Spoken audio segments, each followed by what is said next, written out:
Ya, di dunia selebriti di 2024 tuh tadi saya sudah mengatakan juga ada artis yang memiliki suara yang sangat merdu dan mereka akhirnya sampai ke jenjang pernikahan, dan ini banyak sekali orang yang menunggu ini dan mengidolakan mereka. Namun di sisi lain ada juga eh, artis lelaki tapi kecewe-cewean, ya, itu terjerat kasus narkoba. Dan ada juga perselingkuhan, ini yang paling saya menarik menurut saya ya. Saya lihat berulang-ulang firasat ini begitu muncul, kuat sekali visionnya di pikiran saya. Bahkan saya sampai tidak enak tidur karena firasat ini terus muncul. Ini tentang perselingkuhan seorang selebriti terkenal ya. Dan ini adanya perselingkuhan yang dilakukan oleh suaminya. Artis ini seorang wanita ini menjadi korban dan tersiksa batinnya, dan dia terus-terusan menyembunyikan perasaan ini. Dia terlihat baik-baik saja, tapi padahal aslinya tidak. Dia hanya menebarkan senyuman-senyuman palsu demi menutupi kegelisahan yang ada dalam dirinya. Tapi dia melampiaskan itu dengan kegiatan sehari-harinya. Artis ini sangat cantik, cerdas dan juga dermawan. Tapi pada akhirnya kisah cinta mereka ini ada kabar kurang baik dan tidak sedap ya di hadapan para netizen Indonesia, dan terblow up, terbongkarnya sebuah rumah cinta mereka yang hancur karena pengkhianatan. Suaminya berselingkuh dan istrinya mendapatkan bukti, dan ini luar biasa dan membuat heboh seluruh netizen di Indonesia. Ya, di namanya itu ada huruf R dan huruf I depan dan belakangnya, itu ada huruf R dan I. Tapi saya ini sangat nggak bisa saya sebutkan. Sebenarnya saya tahu ini orangnya siapa, karena jelas sekali visionnya muncul di kepala saya. Jadi firasat saya, hubungan ini benar-benar bisa di ujung tanduk dan berpotensi adanya kehancuran yang luar biasa. Tapi harapan saya, dan masih ada sedikit harapan yang saya lihat, mereka tidak sampai ke jenjang perceraian, tidak sampai ke meja hijau. Seorang wanita ini betul-betul menutupi rasa sakit batinnya yang tersiksa, sehingga dia melampiaskannya dengan dia banyak berbagi. Itu cluenya. Ya, si seorang pria ini sudah lama berselingkuh dan akhirnya bangkainya tercium juga. Tapi firasat saya sih, seorang wanita ini masih tetap tegar. Sang istrinya masih tetap sabar dan berlapang dada. Tapi kalau ini tidak ditangani dengan serius dan dia tidak konseling pada orang yang ahli dalam psikologi, dia bisa depresi berat dan memungkinkan dia sangat nekat untuk bunuh diri. Ya, orang yang biasa-biasa saja yang sebenarnya juga tidak lebih baik dari istrinya. Ya, sepertinya sang suami juga melakukan kekhilapan yang menurut saya memang ini adalah awal dari sebuah kehancuran dalam hubungan ketika membuka komunikasi dengan orang lain. Tapi hubungan ini masih bisa diselamatkan. Apa saja yang dilakukan Bang Amar itu di luar kendali saya.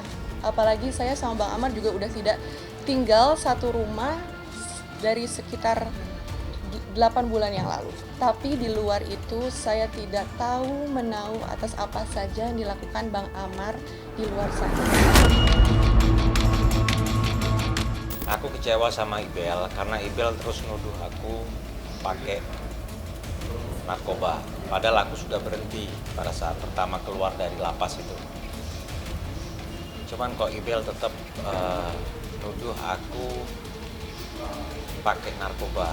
Jadi ya aku stres banget Bang. Ini pelarianku katanya. Alasan Bang Amar melakukan hal-hal terlarang itu karena saya terus-terus menuduh beliau masih menggunakan, sehingga beliau depresi dan stres dan akhirnya menggunakan hal-hal terlarang itu sebagai bentuk pelariannya. Saya ingin menegaskan bahwa saya tidak pernah melakukan tuduhan-tuduhan tersebut.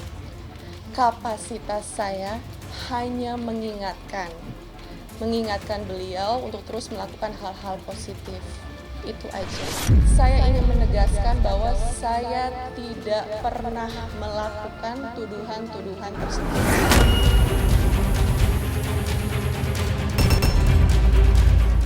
Ya, saya bertanya tentang kebenaran dulu dong, benar nggak? Dan Ibel juga mengatakan dia benar. Ya saya bilang, ya sudah sabar, doakan, minta yang terbaik dari Allah. Ibel baik, solehah, penyabar, insya Allah. Selalu melibatkan Allah segala sesuatunya dalam setiap permasalahan. Buat saya Ibel tidak terlihat tegas dan percaya diri ya. Apa yang ditampilkan dia adalah reaksi bahwa dia mau melakukan klarifikasi, dan itu pun dalam beberapa kesempatan ketika ada tarikan senyum kemudian dia turun terus kemudian dia ngomong dengan lebih serius gitu sambil sembari beberapa kali menarik nafas. Itu tegang, itu nervous. Jadi kalau misalnya dibilang bahwa itu pede kayak gak ada apa-apa, enggak, sama sekali enggak. Dia tetap hati-hati sekali menanggapi hal ini, berhati-hati supaya tidak tanda petik jelek-jelekin mantan suami misal seperti itu, dan dia masih memegang prinsip bahwa walaupun sudah pisah tetap dia bapak dari anak saya, istilahnya gitu loh. Jadi buat saya kalau ada yang bilang bahwa nggak ada beban segala macam, dia masih punya beban. Beberapa kali dia juga ketika saya ngomong dia bahasa bibir gini, itu artinya dia masih nutupin sesuatu, masih nggak semuanya dia buka. Gerakan bola mata atau accessing cues itu adalah penanda sederhana bahwa seseorang itu mengakses memori jangka panjangnya. Jadi satu, dia benar-benar berpikir mau ngomong apa ya. Dia udah nyiapin tuh sebelumnya sebetulnya. Makanya dia cuma nginget-nginget lagi. Itu aja sih yang kelihatan dari situ. Dia masih mendem bahwa gini loh, buat saya ada sedikit beban yang dia masih pegang, masih tutup, bahwa dia merasa seperti kayak dipersalahkan atas masuknya Amar Zoni yang ketiga kali. Karena pada dasarnya saya sepakat kata-katanya Iris Bella bahwa semua orang bertanggung jawab atas perilakunya sendiri dan keputusan dalam hidupnya sendiri. Kalau misalnya Amar Zoni memutuskan untuk pakai benda terlarang itu lagi, istilahnya kalau Iris Bella, ya itu pilihan dia, bukan karena kesalahannya Iris Bella. Sebetulnya itu yang membuat dia menurut saya agak terganggu gitu loh.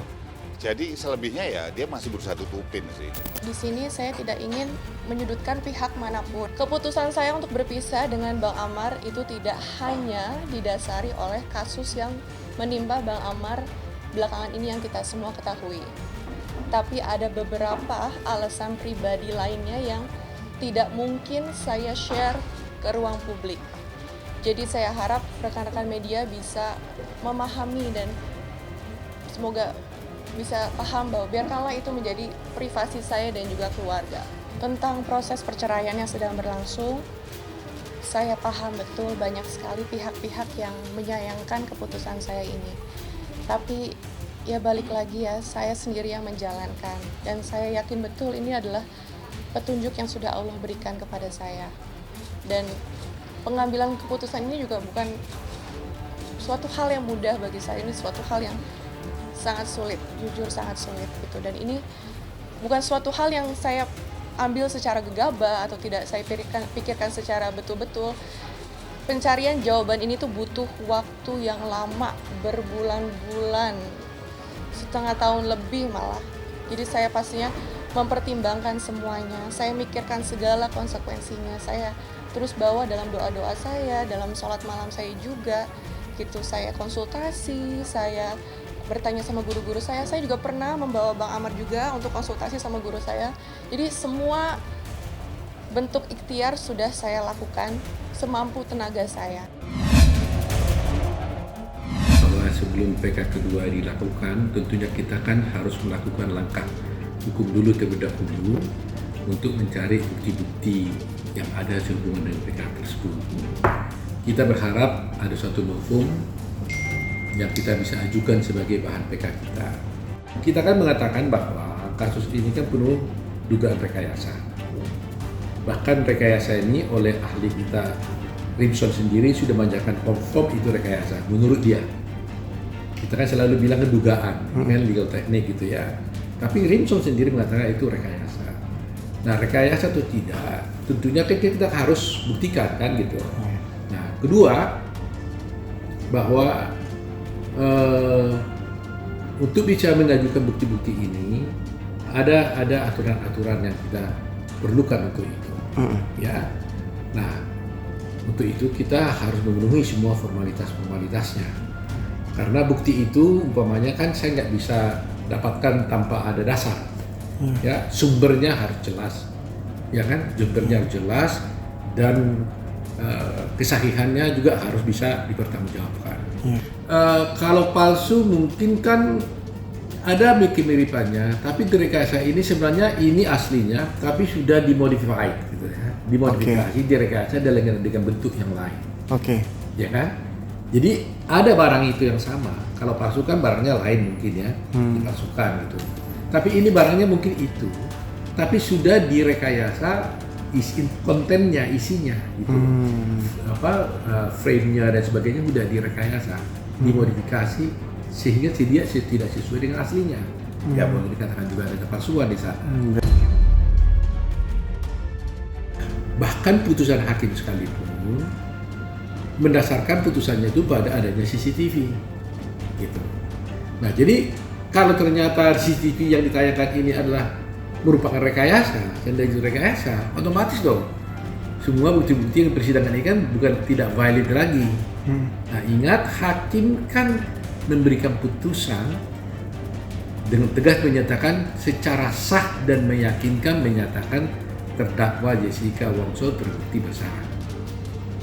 Apa yang dimaksud dengan secara sah dan meyakinkan? Artinya meyakinkan itu hakim yakin. Tapi hakimnya itu dari mana? Dari bukti-bukti yang sah. Nah, kalau bukti-buktinya yang dipakai untuk meyakinkan dia terhadap suatu peristiwa hukum itu ternyata tidak sah, maka itu berarti bahwa peradilannya itu tidak sah. Bukti-bukti yang dipakai itu tidak sah, otomatis putusan hakim itu menjadi tidak sah. Nah, ini salah satu bukti yang saya sampaikan di sini. Tetapi tentunya masih banyak bukti-bukti lain yang kita harapkan bisa menjadi dasar menjadi mengajukan PK di sini. Tapi yang pasti bahwa satu CCTV yang dikatakan oleh Edi Bapak Jamirna itu disampaikan di tayangannya si Karni Alias itu jelas-jelas dikatakan itu berasal dari CCTV yang diambil dari Oliver. Dan itu tidak diserahkan kepada penyidik karena itu untuk keperluan daripada kepolisian Australia. Itu bukan kita punya. Itu untuk dua keperluan. Satu, AFP, Australian Federal Police, dan Kejaksaan waktu P21.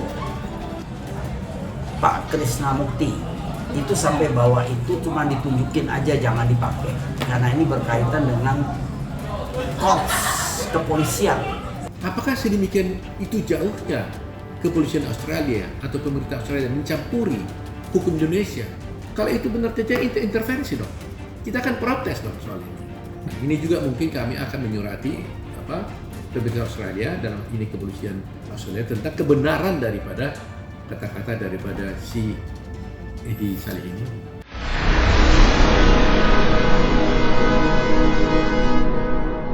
Jadi jangan lupa untuk subscribe Cumi Cumi. Ditekan ya tombol lonceng merahnya.